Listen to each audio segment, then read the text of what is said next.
This week's top stories and city events and city news. A large amount of biking accidents took place this week throughout the city, with many citizens in critical condition after their accidents. Reports are they all made full recoveries. A trash man was pulled over due to suspicion of robbing a store nearby. The man spoke to police that pulled him over and was later let go due to insufficient evidence. In other news, police arrived on a scene where one man was in serious condition.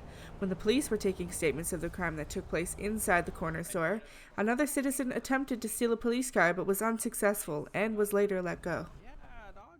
Multiple houses broken into this week again throughout the city, with many locals losing many items to looters but eventually buying their lost items back in pawn shops throughout the city. Also, many store robberies again this week, with robbers evading police before they arrive on scene.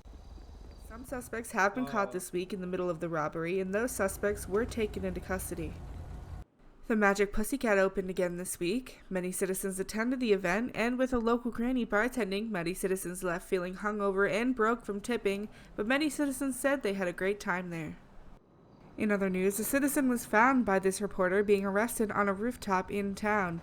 Upon further investigation, it appears the man in question was attempting to parachute off buildings inside the city.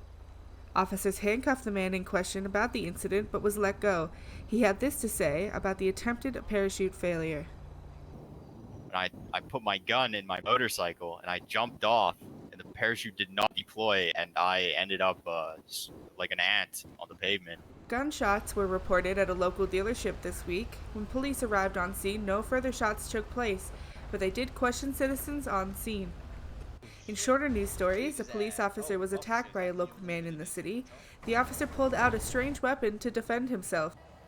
And in our last story, a local skate park has been popular this week, with many citizens showing up to show off their biking skills. I'm Baxter, and that was this week's top stories and city events. Thank you for watching and stay safe out there.